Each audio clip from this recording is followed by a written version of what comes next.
जय शिव शंकर जय गंगाधर करुणाकर करतार हरे। जय कैलाशी जय अविनाशी सुख राशि सुख सार हरे।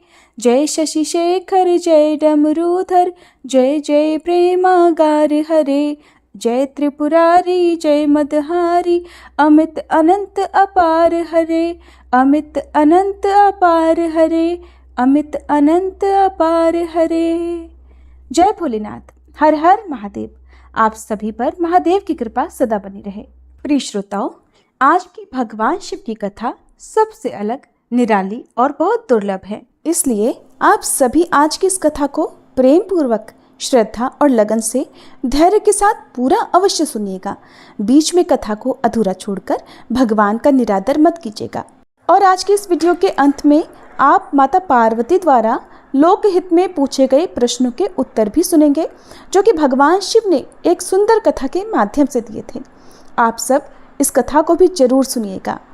महादेव जी कहते हैं, हे देवी, कृत स्मर से लेकर अर्क स्थल तक दोनों देवताओं के मध्य भाग में सूर्य क्षेत्र कहा गया है। इसी में 8 सिद्धियां निवास करती हैं।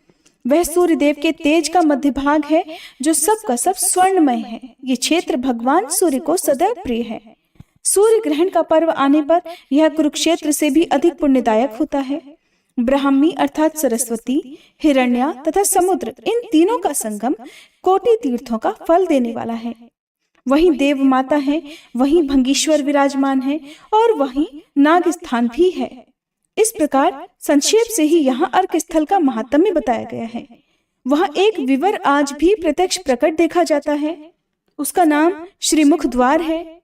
विवर कहते हैं गहरे गड्ढे को या गुफा को। प्रिय मातृकाएं उस द्वार की रक्षा करती हैं। जो 1 वर्ष तक नियम से वहां मातृका गणों तथा सुनंद आदि देवों की विधि पूर्वक पूजा करता है, उसे सिद्धि प्राप्त होती है। इसलिए सर्वथा प्रयत्न करके वहां अर्क स्थल के समीप समस्त मातृकाओं का पूजन करें। ये मातृकाएं प्रभास क्षेत्र में सुनंदा गण के नाम से विख्यात हैं। देवी जो निष्काम भाव से भगवान सूर्य की पूजा करता है, वह इस क्षेत्र के महात्म्य से तथा अर्क सूर्य के प्रभाव से निश्चय ही मोक्ष को प्राप्त हो जाता है। दूसरे स्थानों में 1 करोड़ ब्राह्मणों को भोजन कराने से जो फल मिलता है, वही अर्क स्थल में 1 ब्राह्मण को भोजन कराने से मिल जाता है। सूर्य ग्रहण में जो स्नान, दान, जप और होम किया जाता है, वह सब यहाँ अर्क स्थल के प्रभाव से कोटि गुना हो जाता है। जो मनुष्य माघ मास के कृष्ण पक्ष में रविवार युक्त सप्तमी को अर्क स्थल के समीप जागरण करता है, वह परम गति को प्राप्त होता है। उस क्षेत्र में निवास करने वाले सभी मनुष्यों के लिए अर्क स्थल पूजनीय है। कल्याणकामी पुरुष को चाहिए कि वह भगवान सूर्य पर जल में पैदा या फिर मुरझाया हुआ अथवा किसी दोष से दूषित या बासी फूल कभी न चढ़ाए। पार्वती जी ने पूछा, भगवान सूर्य देव को राहु कैसे ग्रस लेता है, ये भी बताइए। महादेव जी कहने लगे, देवी मैं ग्रहण का कारण बतलाता हूँ, सुनो। विशेष समय आने पर सूर्य देव अपनी किरणों से अमृत की धारा बहाते हैं। उस समय अमृत की इच्छा रखने वाला राहु अपने विमान पर बैठकर सूर्य बिंब के नीचे आ जाता है। उसके बिंब से सूर्य का बिंब छिप जाता है। इसी को सूर्य ग्रहण कहते हैं। वास्तव में कोई भी सूर्य देव को ग्रस नहीं सकता। वे निश्चय ही ग्रसने वाले को जलाकर भस्म जो कर देंगे। पूर्व काल में उस क्षेत्र के भीतर लोकपाल, महर्षि, सिद्ध, विद्याधर, यक्ष, गंधर्व तथा मुनि लोग सिद्धि को प्राप्त हुए हैं। कुबेर, भीष्म, ययाति, गालव तथा सांब ने भी यहाँ उत्तम सिद्धि प्राप्त की है। यह महात्म्य कथा नास्तिक, श्रद्धाहीन, क्रूर, दोषदर्शी और शठ मनुष्य से कभी नहीं कहनी चाहिए। अपने पुत्र, शिष्य, धर्मिष्ठ, ज्ञानी तथा भगवान सूर्य के भक्त को ही यह प्रसंग सुनाना चाहिए। जो तेज का सनातन आश्रय, जल की गति, दिशाओं का अविनाशी दीपक, सिद्धि का खुला हुआ द्वार, जगत का सामान्य नेत्र, आकाश रूपी सरोवर का स्वर्णमय कमल, दिगंगनाओं का दैदीप्यमान कुंडल तथा काल गणना का एकमात्र मापक यंत्र है, वह भगवान सूर्य का बिंब आप सभी लोगों की रक्षा करे। अब श्री सूत जी कहते हैं, हे विप्रवरों, भगवान शिव के इस प्रकार कहने पर यशस्विनी देवी पार्वती ने इस प्रकार फिर पूछा, हे देव, आपके मस्तक पर जो ये चंद्रमा विराजमान है, किसके पुत्र हैं? कब और किस प्रकार इनकी उत्पत्ति हुई है, कृपया ये भी बताइए। महादेव जी कहने लगे, देवी, देवताओं और दानवों ने मिलकर जब क्षीर सागर का मंथन किया तब उसमें से 14 रत्न निकले। उन्हीं रत्नों में ये महातेजस्वी चंद्रमा भी थे। इनकी उत्पत्ति अमृत से हुई है, इसलिए विषपान करने के बाद इन्हें मैं आज तक अपने सिर पर धारण करता हूँ। पूर्व काल में मैंने चंद्रमा को अपना शिरोभूषण बनाया है, इसलिए लोग मुझे चंद्रभूषण भी कहते हैं। देवी, मैं ही सृष्टि, पालन और संहार करता हूँ। सृष्टि काल में मैं रजोगुण से संयुक्त रहता हूँ और संहार काल में तमोगुण से युक्त हो जाता हूँ। मैं ही तीनों रूपों में स्थित हूँ, इसलिए ब्रह्मा भी मुझ महेश्वर के ही अंश हैं। ब्रह्मा का स्वामी मैं ही हूँ। विष्णु और ब्रह्मा दोनों ही मुझ सदाशिव से अभिन्न हैं, क्योंकि मैं सर्वात्मक हूँ। शिव ही संपूर्ण जगत का पालन करने वाले श्री विष्णु हैं और मेरे द्वारा निर्मित ब्रह्मांड में ये लोक हैं। इसी के भीतर संपूर्ण चराचर जगत है। इस ब्रह्मांड में अब तक कितने चंद्र ग्रहण और सूर्य ग्रहण बीत गए और कितने अभी होंगे, इसकी गणना करना असंभव है। चंद्रमा का जो तेज पृथ्वी पर प्राप्त हुआ, उससे संपूर्ण दिशाओं को प्रकाशित करने वाली औषधियां उत्पन्न हुई। उन्हीं औषधियों के द्वारा संपूर्ण लोक तथा 4 प्रकार के प्रजावर्ग जीवन धारण करते हैं। फल लगने पर जिनका अंत हो जाता है, ऐसी औषधियां क्षण कहलाती हैं। ये 16 प्रकार की हैं।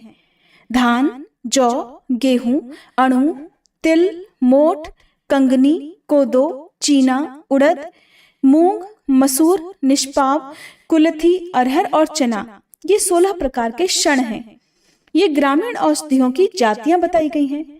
ग्राम और वन में उत्पन्न होने वाली 14 प्रकार की औषधियां यज्ञ के काम आती हैं। उनके नाम इस प्रकार हैं: धान, जौ, गेहूं, अणु, तिल, कंगनी, कुलथी, सांवा, तिल्ली, बनतिल, गवेधु, उड़द, मकई और बांस धान। तृण, गुल्म, लता, विरूध तथा गुच्छ आदि करोड़ों प्रकार के औषध और तृणों के स्वामी चंद्रमा हैं। वे ही संपूर्ण जगत को धारण करते हैं। भगवान सोम जगत का हित करने की इच्छा से सबको धारण करते हैं। इसीलिए ब्रह्मा जी ने उन्हें बीज, औषधि, ब्राह्मण और मंत्रों का राज्य प्रदान किया है। राजा के पद पर अभिषिक्त होकर महातेजस्वी सोम ने अपने प्रकाश से ही तीनों लोकों को पुष्ट भी किया है।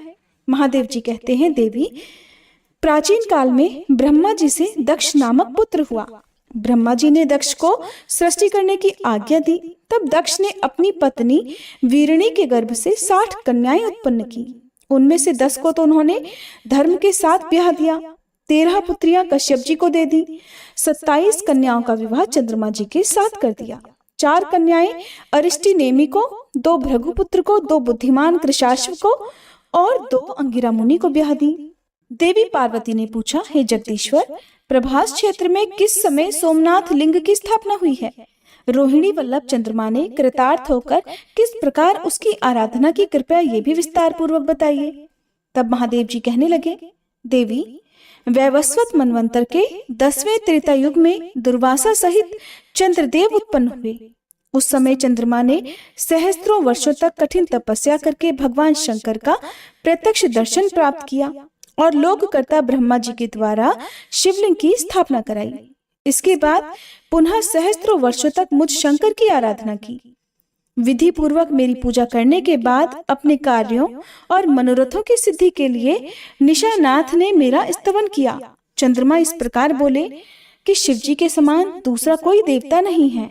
रणभूमि में शिवजी के समान कोई रक्षक नहीं है। संसार में शिवजी के समान शरणागत वत्सल नहीं है और शिवजी के समान दूसरी कोई गति नहीं है। सांख्यवादी जिन्हें प्रधान और पुरुष कहते हैं, योगी जिनका परम प्रधान और परम पुरुष रूप से चिंतन करते हैं, उन ज्ञेय स्वरूप सदाशिव को नमस्कार है। विद्वान पुरुष जिन्हें देवता, असुर और मनुष्यों की सृष्टि तथा संहार का कारण मानते हैं, उन सर्वात्मा को नमस्कार है। जो अविनाशी, अनादि, अनंत, नित्य, सनातन, ध्रुव, कलातीत और परम ब्रह्म स्वरूप है, उन योगात्मा शिव को नमस्कार है। जो आदिदेव महेश्वर पवित्र वस्तुओं में सबसे अधिक पवित्र हैं तथा दर्शन मात्र से ही पवित्र कर देते हैं, उन तीर्थात्मा शिव को नमस्कार है। जिनसे सबकी उत्पत्ति होती है, जिनमें सबका लय होता है और जो संपूर्ण जगत का पालन करते हैं, उन सर्वात्मा को नमस्कार है। हे देवी पार्वती, इस प्रकार जब चंद्रमा ने दिन रात मेरी स्तुति की, तब मैंने प्रसन्न होकर कहा, वत्स, मैं तुम्हारे इस स्तोत्र से पूर्णतः संतुष्ट हूँ। अब तुम अपनी इच्छा के अनुसार कोई वर मांगो। तब चंद्रमा ने कहा, प्रभु, आप इस शिवलिंग में सदैव निवास कीजिए। जो लोग अत्यंत भक्ति पूर्वक यहाँ आपका दर्शन करें, उन्हें आपकी कृपा से उत्तम सिद्धि की प्राप्ति हो। तब हे पार्वती, मैंने कहा, चंद्रदेव, इस लिंग में मेरा निवास तो पहले से ही है। अब तुम्हारी निरंतर भक्ति के कारण मैं इसमें विशेष रूप से उमा सहित निवास करूंगा। इस क्षेत्र में मेरे प्रसाद से तुमने अपनी प्रभा प्राप्त की है, इस कारण इसका नाम प्रभास होगा। सोम, तुमने मेरे इस शुभ लिंग की प्रतिष्ठा की है, इसलिए यहाँ मेरा नाम सोमनाथ प्रसिद्ध होगा। जो मनुष्य मेरी भक्ति में तत्पर होकर यहाँ मेरा दर्शन करेंगे, उन्हें मेरे प्रभाव से रोग, दरिद्रता, दुर्गति तथा इष्ट जनों का वियोग नहीं होगा। मेरे दर्शन मात्र की इच्छा रखने वाले जो लोग भक्तिभाव से यहाँ की यात्रा करेंगे, उन्हें पग पग पर अश्वमेध यज्ञ का फल प्राप्त होगा। निशाकर, एक पुरुष तो जीवन भर ब्रह्मचारी रहे और दूसरा एक बार यहाँ मेरा दर्शन करे, उन दोनों के लिए एक समान ही फल बतलाया गया है। एक मनुष्य ब्राह्मण को सभी प्रकार के दान देता है और दूसरा यहाँ आकर मेरा दर्शन करता है, उन दोनों के लिए ही समान फल बताया गया है। सोमवार को चंद्र ग्रहण प्राप्त होने पर जो भक्ति पूर्वक मेरा दर्शन करता है, उसे पूर्वोक्त सभी पुण्य कर्मों का फल प्राप्त हो जाता है। सरस्वती, समुद्र, सोमवार, सोम ग्रहण और सोमनाथ जी का दर्शन, इन 5 सकारों का योग अत्यंत दुर्लभ है। 4 मास तक विधि पूर्वक शिव जी की पूजा करने से जो पुण्य मिलता है, वही कार्तिक की पूर्णिमा में पूजन करने पर यहाँ एक ही दिन में प्राप्त हो जाता है। वही पुण्य चैत्र की पूर्णिमा को 2 गुना बताया गया है। फाल्गुन और आषाढ़ की पूर्णिमा के दिन दर्शन पूजन का भी यही पुण्य होता है। जो मनुष्य जीवन पर्यंत प्रति माघ मास में श्रेष्ठ ब्राह्मणों को भोजन कराता है और जो एक बार इस शिवलिंग का दर्शन करता है, उन दोनों को एक समान ही फल मिलता है, इसमें कोई संशय नहीं। नागकेशर, चंपा, श्वेत कमल और धतूरे के फूल शिवजी की पूजा के लिए उत्तम माने गए हैं। केतकी, अतिमुक्त अर्थात मरुआ, कुंद, जूही, सिरस, शाल और जामुन के फूलों को शिवजी की पूजा में त्याग देना चाहिए, इनका प्रयोग नहीं करना चाहिए। धतूरे और कदम्ब के फूल रात में शिवजी के ऊपर चढ़ाने चाहिए। शेष जो फूल बताए गए हैं, उनका उपयोग दिन को करना चाहिए। मल्लिका अर्थात बेला का फूल दिन और रात दोनों में चढ़ाना चाहिए। जिसमें कीड़े और केश आदि पड़ गए हों और रात के तोड़े हुए होने से बासी हो गए हों, जो अपने आप टूटकर गिरे हों या फिर कुचले गए हों, ऐसे फूलों को भी त्याग देना चाहिए। तुलसी, कमल, गांधार, दवना से सोमनाथ की सदा पूजा करें। ऐसा करने वाला मनुष्य यहाँ की यात्रा का पूरा फल प्राप्त कर लेता है और स्वर्गलोक में प्रतिष्ठित होता है। ऐसा कहकर सोमेश्वर शिव वहीं अंतर ध्यान हो गए। फिर चंद्रमा को यक्ष्मा रोग से मुक्ति मिल गई। उन्होंने विश्वकर्मा जी को बुलाकर सोमनाथ के लिए एक मंदिर बनवाया, जो शुद्ध स्फटिक तथा गाय के दूध के समान उज्जवल था। उसके चारों ओर अन्य 14 मंदिर बनवाए गए। ब्रह्मा आदि समीपवर्ती देवताओं के लिए भी 10 मंदिर निर्माण किए गए।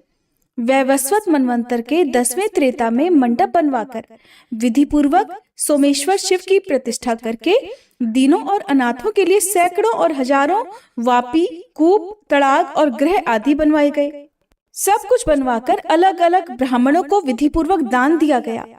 सोमेश्वर के समीप नगर बसाकर चंद्रमा ने ब्राह्मणों का पूजन किया और कहा कि ब्रह्मा जी की कृपा से मैं यद्यपि आप सभी लोगों का राजा हूँ, फिर भी विनय और भक्ति से ही कुछ निवेदन करता हूँ। धन, सुवर्ण, रत्न, धान, जौ आदि अन्न, गाय भैंस आदि पशु, तरह तरह के वस्त्र, केला और नारियल के फल, पान और सुपारी तथा मनोहर उद्यान आप सभी लोगों के लिए सब और उपस्थित हैं। जम्बू द्वीप के सब मनुष्य आपके अधीन होकर आपकी आज्ञा का पालन करेंगे। ब्राह्मण, क्षत्रिय, वैश्य, शूद्र तथा वर्ण संकर लोग भी आपको अपना गुरु मानकर तीर्थ यात्रा करेंगे। विप्रवरों, आप लोग यहाँ रहकर पवित्र उपचारों से मेरे द्वारा स्थापित सोमनाथ जी की सब समय पूजा करें। आप लोग स्मृतियों के सदाचार का पालन करने में कुशल हैं। यहाँ रहकर सबके व्यवहारों को देखिए और स्वयं भी श्रुति, स्मृति और पुराणों में प्रतिपादित धर्मों का आचरण कीजिए। यह सुनकर उन ब्राह्मणों ने कहा, हे चंद्रदेव, आप हम ब्राह्मणों के राजा हैं। आपने हमें सर्वथा उत्तम उपदेश दिया है। हम आपकी सभी आज्ञा का पालन करेंगे, किंतु जो लोग किसी के द्वारा नियुक्त होकर वेतन लेकर पूजा करते हैं या शिव निर्माल्य का सेवन करते हैं, वे पापी हो जाते हैं। इसलिए ऐसा करने पर हम भी पापी हो सकते हैं। यह पातित्य श्रुतियों और स्मृतियों द्वारा निंदित है।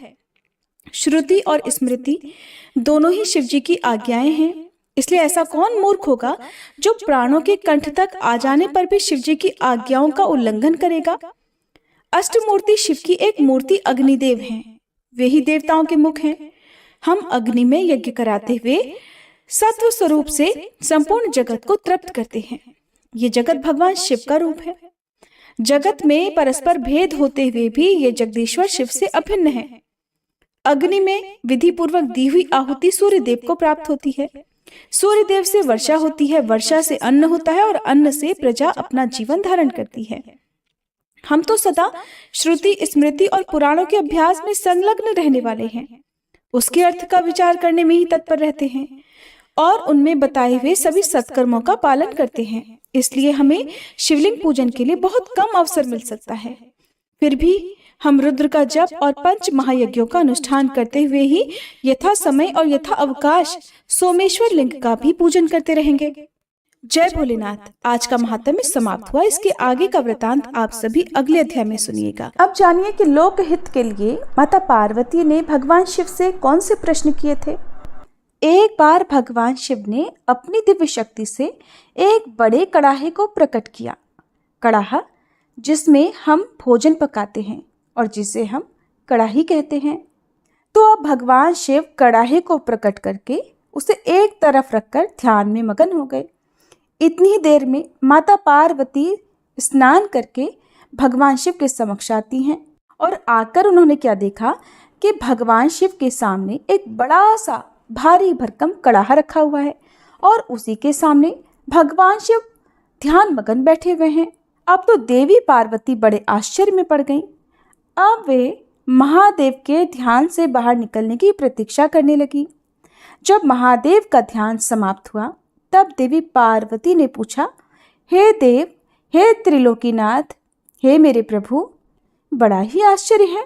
प्रभु, ये भारी भरकम बड़ा सा कड़ाहा यहाँ किस लिए आया? इससे पहले कि माता पार्वती आगे कुछ पूछती, भगवान शिव मुस्कुराते हुए बीच में ही बोले, देवी, हे पार्वती, आप इस कड़ाहे को देखकर इतना आश्चर्य मत कीजिए, क्योंकि आप हर दिन कोई न कोई प्रश्न लेकर हमारे सामने प्रस्तुत हो जाती हैं और जब मैं उसका उत्तर देता हूँ और कहानी सुनाकर आपका मन बहलाता हूँ तभी आपको संतुष्टि होती है। तो हे देवी, आज हमने इसी का प्रबंध किया है।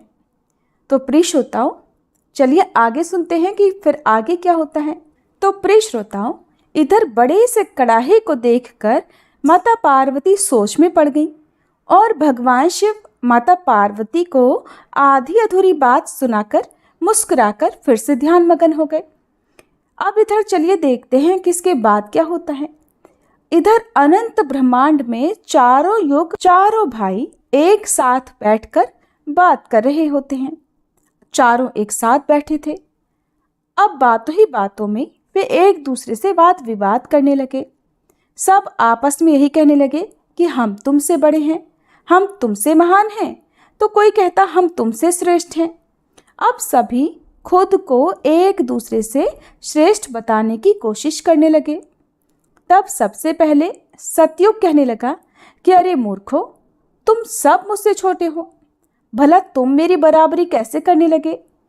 जब त्रेता युग ने सतयुग की ये बात सुनी तो वह कहने लगा कि तुम सबसे बड़े कैसे हो सकते हो, अरे तुम सब में से बड़ा तो मैं हूँ, मैं ही सर्वश्रेष्ठ हूँ, तुम सब मुझसे भला श्रेष्ठ कैसे हो सकते हो। इतने में ही द्वापर युग भी बोल उठा कि तुम मुझसे श्रेष्ठ कैसे हो सकते हो, अरे तुम सब में से श्रेष्ठ तो मैं हूँ, तुम लोगों का श्रेष्ठ होने का तो कोई सवाल ही नहीं उठता। अब उन सब की बात सुनकर भला कलयुग कैसे चुप रहता। कलयुग भी बीच में बोल उठा तुम तीनों मुझसे श्रेष्ठ बन रहे हो। अरे असलियत तो तुम जानते ही नहीं। असलियत तो यही है कि श्रेष्ठ मैं ही हूँ। इस तरह से अब वाद विवाद करते करते वे चारों युग आपस में ही झगड़ा करने लगे। अब चारों युगों ने मिलकर एक योजना बनाई। वे आपस में कहने लगे कि इस तरह तो वाद विवाद करके कोई फैसला ही नहीं हो पाएगा। हम सब मिलकर क्यों ना कैलाश पर्वत पर चलें। वे चारों युग आपस में कहने लगे कि इस प्रकार लड़ते रहे तो कोई फैसला ही नहीं हो पाएगा। इससे तो अच्छा होगा कि हम सब मिलकर कैलाश पर्वत पर विराजमान भगवान शिव के पास चलते हैं। अब तो वही हमारा फैसला करेंगे। इस तरह से आपस में समझौता करके चारों युगों ने कैलाश पर्वत की ओर प्रस्थान किया। चलते चलते आखिरकार वे कैलाश पर्वत पर पहुंच गए। वहां पर पहुंचकर चारों युगों ने भगवान शिव को प्रणाम किया। चारों युगों को अपने पास आया देखकर भगवान शिव ने उन सभी का स्वागत करते हुए कहा कि आप सभी का हमारे दरबार में, हमारे कैलाश पर स्वागत है। कहो तुम्हारे आने का क्या कारण है। आप तो स्वयं ही कालचक्र हो, तुम सभी तो स्वयं समय हो। फिर ऐसा क्या कारण हो गया कि आपको हमारे पास आना पड़ा।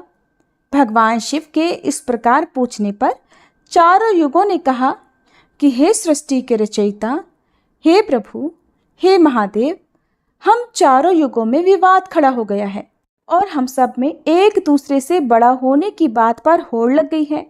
इसी समस्या का समाधान पाने के लिए हे प्रभु, हम आपके समक्ष पधारे हैं। हम इस समस्या का समाधान खुद से करने में असमर्थ थे, इसलिए प्रभु अब तो आप ही हमारी इस समस्या का कोई समाधान ढूंढिए। आप ही हमारा फैसला कीजिए, आप हमारा न्याय कीजिए और बताइए प्रभु कि हम चारों युगों में आखिरकार सबसे बड़ा कौन है। हम चारों में से सबसे श्रेष्ठ कौन है। चारों युगों की ये बात सुनकर भगवान शिव कहने लगे कि इसका फैसला तो तब होगा जब आप चारों अपने अपने बारे में बताएंगे कि किन किन गुणों के कारण आप खुद को बड़ा बता रहे हो। तब शिवजी ने कहा, हे सतयुग, पहले तुम ही बताओ कि तुम कैसे श्रेष्ठ हो गए। तब सतयुग ने कहा, प्रभु देखिए, मेरी आयु सबसे ज़्यादा है। मैं 70 लाख वर्ष का हूँ और अन्य युग मुझसे 70 लाख वर्ष छोटे हैं, इसलिए मैं इन सभी से लंबी आयु का हूँ। सतयुग की बात सुनते ही अब कलयुग बोल उठा कि प्रभु, व्यक्ति कभी भी आयु से बड़ा नहीं होता, व्यक्तित्व से, गुणों से बड़ा होता है। अब देखिए, भगवान शिव ने कलयुग की इस दलील को मान लिया और सतयुग से कहा, हे सतयुग, तुम इस तरह आयु में बड़े होने से तो बड़े नहीं हो सकते। भगवान शिव की ये बात सुनकर सतयुग ने कहा, प्रभु, मेरे युग में जो भी व्यक्ति हुए हैं वो तो बड़े ही बलवान हुए, बहुत ही पराक्रमी थे। वह पृथ्वी तक को उठा ले जाएं ऐसे पराक्रमी और बलवान थे। और जब मेरा राज्य था तब उसमें भगवान श्री हरि विष्णु ने भी कई अवतार धारण किए थे। वराह अवतार भी मेरे ही काल में हुआ था, नरसिंह अवतार भी मेरे ही युग में हुआ था, यहाँ तक कि प्रभु मत्स्य अवतार भी तो मेरे ही युग में हुआ था। सतयुग को अपने बारे में इस तरह बढ़ाई करते देखकर त्रेता युग बोल उठा, नहीं नहीं प्रभु, श्री हरि विष्णु के अवतार लेने से सतयुग भला बड़े कैसे हो सकते हैं। प्रभु, मर्यादा पुरुषोत्तम भगवान श्री रामचंद्र जी का अवतार तो मेरे ही युग में हुआ था। उन्होंने संसार को मर्यादा और धर्म पालन सिखाया। रावण जैसे महापंडित और कुंभकर्ण जैसे महान बलवान भी तो मेरे ही शासन काल में हुए थे। हे प्रभु, इस तरह सतयुग मुझसे बड़ा नहीं हो सकता, फिर इन सब में से तो बड़ा मैं ही हुआ। बस फिर क्या था, जब ये बातें द्वापर युग ने सुनी तो द्वापर युग महादेव से बोल उठा, हे महादेव, हे प्रभु, ये दोनों बड़े बन रहे हैं, किंतु ये दोनों बड़े कैसे हो सकते हैं। अब देखिए ना प्रभु, आप तो जानते ही हैं, जब मेरा शासन काल आया तो मेरे ही तो शासन काल में भगवान श्री कृष्ण ने अवतार लिया था और जो 16 कलाओं से संपन्न थे, परिपूर्ण थे, पर ब्रह्म थे, उन्होंने ऐसा विराट रूप दिखाया जो कभी स्वयं भगवान विष्णु ने भी नहीं दिखाया था। इसलिए हे प्रभु, हे भोलेनाथ, ये दोनों योद्धाओं की बात करते हैं तो मेरे शासनकाल में भी बड़े बड़े योद्धा द्रोणाचार्य, कर्ण, भीष्म पितामह, युधिष्ठिर, अर्जुन, भीम, नकुल, सहदेव, कंस आदि ये मेरे ही तो शासनकाल में हुए थे। प्रभु, यहाँ तक कि बलराम जी भी मेरे ही शासनकाल में तो हुए थे। अब बताइए प्रभु, मेरे शासनकाल में कौन सा योद्धा भला इन योद्धाओं से कम था? इन सब से तो श्रेष्ठ मैं ही हूँ।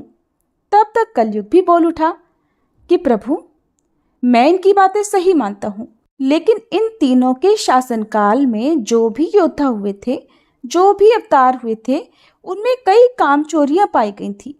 और जिनके शासनकाल में काम चोरी वाले मनुष्य होते हैं, वो भला श्रेष्ठ कैसे हो सकते हैं? कलयुग कहने लगा, नहीं नहीं भगवान, मेरा शासनकाल सबसे अच्छा है, क्योंकि मेरा शासनकाल तो अच्छी अच्छी और नई तकनीकों से परिपूर्ण है। मेरा युग मशीनों का युग है, इसीलिए मेरा शासनकाल सबसे श्रेष्ठ है।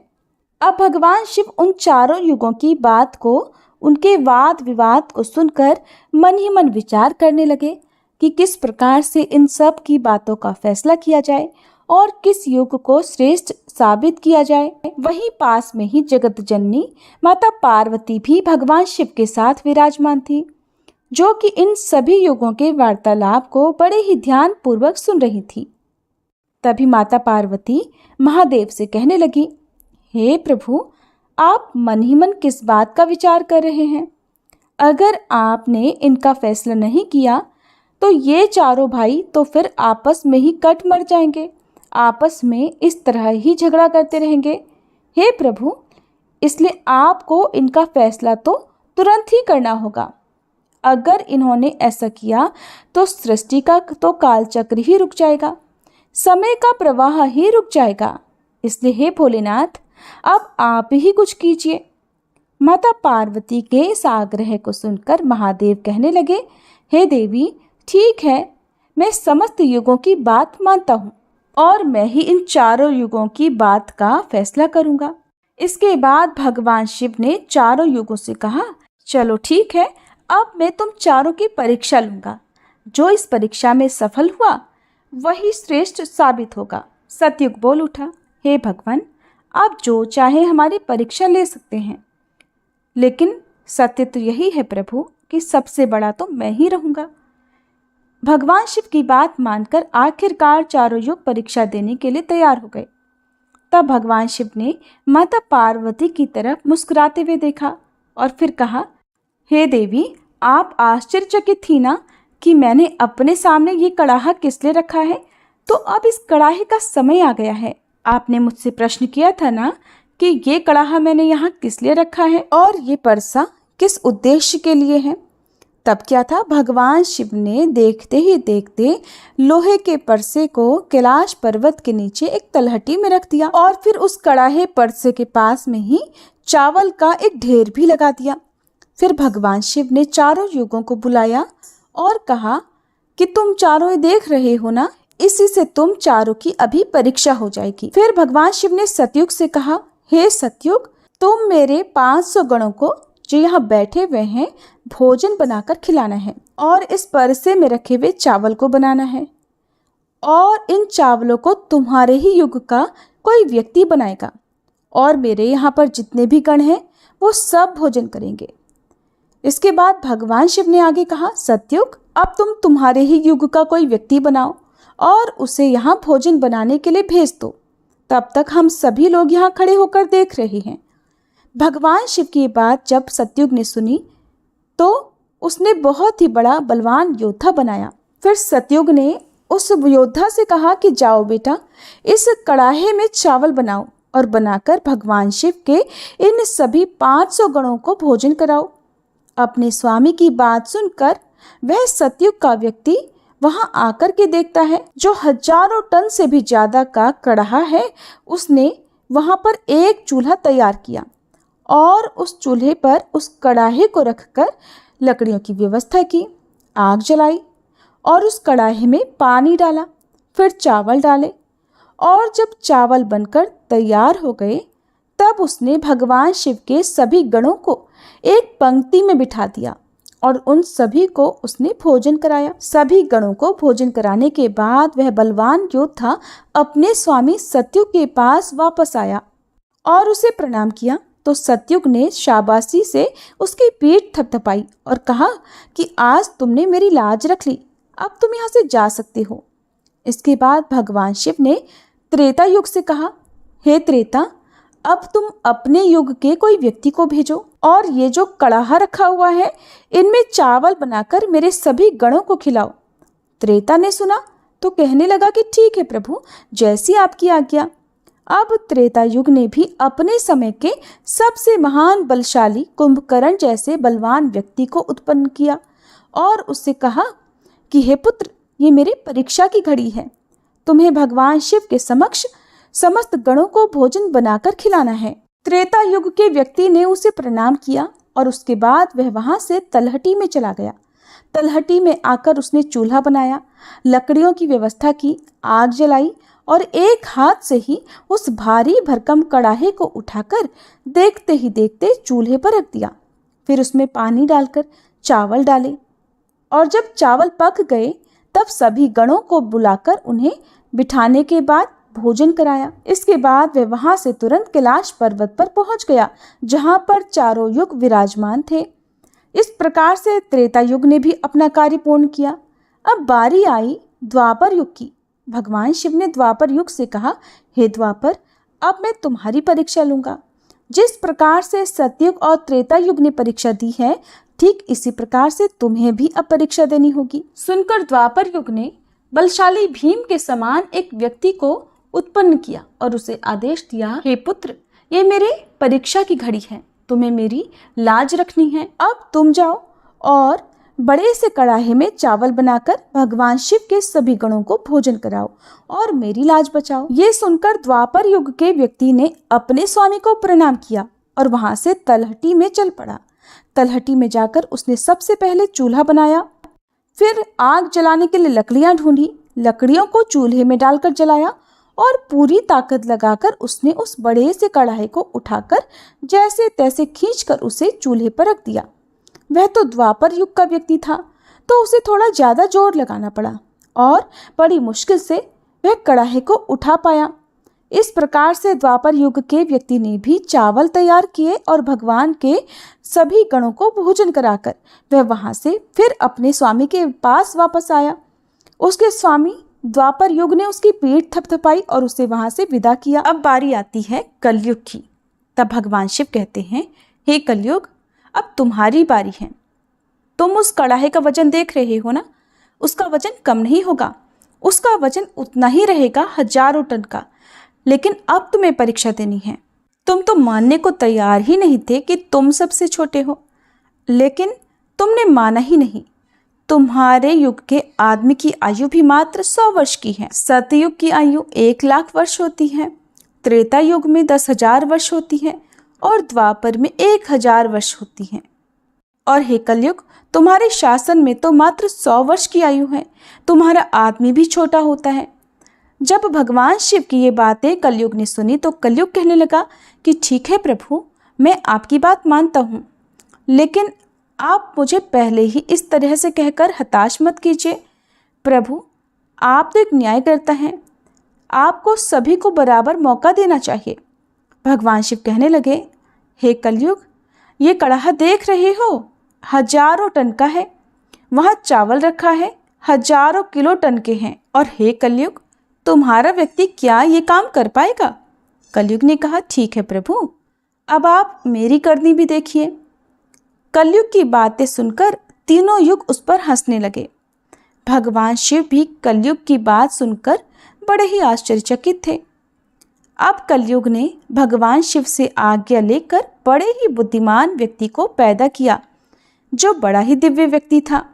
वह बहुत ही बुद्धिमान और सर्वगुण संपन्न था। इस तरह के गुणवान व्यक्ति को कलयुग ने पैदा किया और पैदा करने के बाद वह उस व्यक्ति से कहने लगा कि मेरे बेटे, अब तुम्हें अपनी शक्ति दिखानी है, कठिन परीक्षा का समय है। यदि तुम इसमें असफल हो गए तो मैं चारों युगों में सबसे छोटा हो जाऊंगा। कलयुग की ये बात सुनकर वह व्यक्ति अपने महाराज से कहने लगा, हे महाराज, इस एक कड़ाहे की बात करते हैं आप? ऐसे हजारों कड़ाहे भी अगर मेरे सामने आ जाएं तो वो भी मेरे सामने कुछ नहीं है।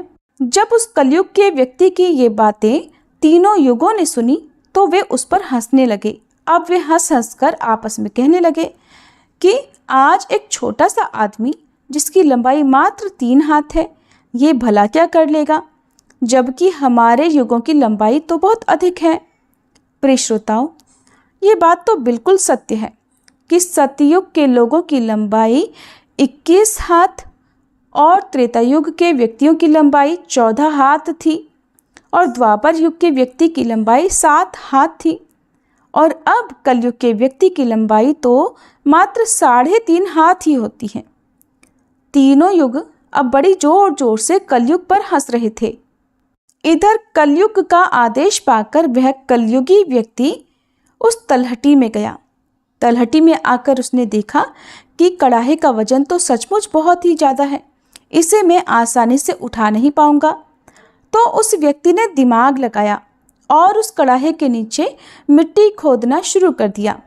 कड़ाहा तो उसने हिलाया तक नहीं, बल्कि उस कड़ाहे को बिना हिलाए डुलाए उसके नीचे एक भट्टी तैयार कर दी। अब उसे लकड़ियां ढूंढने में भी ज़्यादा समय नहीं लगाना पड़ा, क्योंकि वहीं पर कुछ अधजली लकड़ियां पड़ी हुई थी। वह कलयुग का व्यक्ति कितना दिमाग वाला था, उसने कुछ भी नहीं किया। कड़ाहे के नीचे भट्टी खोद दी और उसी में आग जला दी। चावल को कढ़ाई में डाल दिया और चावल में पानी डाल दिया। चावल इस प्रकार पककर तैयार हो गया। तब उसने भगवान शिव के 4 गणों को बुलाया और उन गणों से कहा कि आप मेरा साथ दीजिए और इन चावलों को आपस में परोस लीजिए। ये बात सुनते ही भगवान शिव के 4 हष्ट-पुष्ट गण चल देते हैं और देखते ही देखते कतार में बैठे सभी शिव गणों को उन 4 विशाल गणों ने चावल परोस दिए। इस प्रकार सभी गणों ने भोजन कर लिया। तब कलयुग के व्यक्ति ने उन 4 गणों से कहा कि अब आप सभी भोजन कर सकते हैं। तब कलयुग के उस व्यक्ति ने उन 4 गणों को भी भोजन कराया। फिर उस कड़ाहे को साफ किया और कड़ाहे को वहीं छोड़ दिया। इस तरह उसका काम भी पूरा हो गया।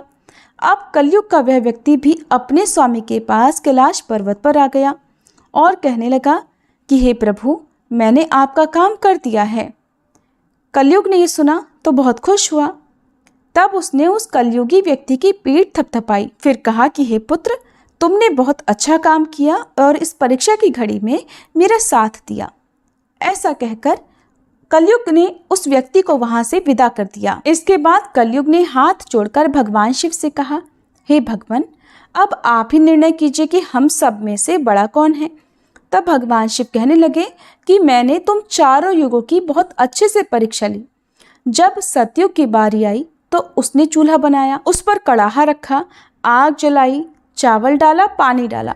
फिर चावल पक गए तो उसने मेरे गणों को बिठाकर उसने स्वयं उन्हें भोजन परोसा, उन्हें खिलाया और अपना कार्य पूरा किया।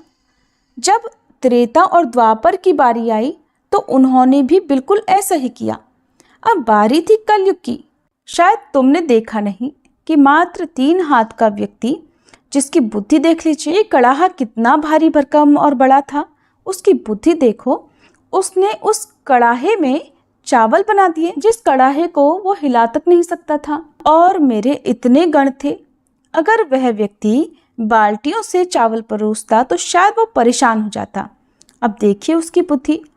उसने उतने में ही 4 गणों को अपनी सहायता के लिए बुलाया और उन 4 गणों को भोजन परोसा और स्वयं बैठा रहा। और ऊपर से उसने बिना हाथ लगाए उस कड़ाहे को भट्टी पर भी रखा था। ये कितना बुद्धिमान व्यक्ति था और इसलिए ये युग भी बहुत बुद्धिमान हुआ। तब भगवान शिव ने उन 4 युगों से कहा कि कलयुग बुद्धिमान व्यक्तियों का युग होगा। तुम सब जैसा शासन करते आए हो, चलो ठीक है, तुम सब की धर्म और निष्ठा भी रही है, सभी ने धर्म का अच्छे से पालन भी किया है, चलो ठीक है, लेकिन तुम्हारे युग के व्यक्तियों में बुद्धि का अभाव था, जिन्होंने कभी अपनी बुद्धि का उपयोग नहीं किया। अब देख लो, रावण और कुंभकर्ण जैसे असुर ने भगवान विष्णु के अवतार को ही नहीं पहचाना और अज्ञानतावश उनसे ही युद्ध कर बैठे और कारण यह हुआ कि वे युद्ध में मारे गए। अगर उन्हें बिल्कुल भी अपनी बुद्धि का उपयोग किया होता तो उनका इस प्रकार सर्वनाश नहीं होता। इसलिए हे चारों युगों, आने वाले कलयुग के राज्य में ऐसे ही बुद्धिमान व्यक्ति देखने को मिलेंगे। कलयुग के राज्य में ऐसे ही बुद्धिमान व्यक्ति मिलेंगे, ऐसे ही तकनीक, ऐसी मशीनें बनाएंगे जिससे कि वे बैठे बैठे ही सारा काम कर सकते हैं, बैठे बैठे ही कोई भी काम कर सकते हैं। कलयुग में व्यक्ति एक ही दिन में भगवान को प्राप्त कर लेगा। इस प्रकार से भगवान शिव ने चारों युगों की समस्याओं का समाधान किया और कहा कि कलयुग ही सबसे श्रेष्ठ युग है। इस तरह से भगवान शिव ने चारों युगों की समस्याओं का समाधान किया और कहा कि सबसे श्रेष्ठ कलयुग ही है। ये सुनकर चारों युग अपने अपने धाम को संतुष्ट होकर लौट गए। माता पार्वती भी ये सब कुछ देख और सुनकर बड़ी प्रसन्न हुई। उनके मन में उठी जिज्ञासा भी शांत हो चुकी थी और उनका मन भी बहल चुका था। तो प्रिय श्रोताओं, ये था आज का प्रसंग। अगर आपको ये कथा अच्छी लगी हो तो प्लीज़ वीडियो को एक लाइक जरूर दीजिएगा।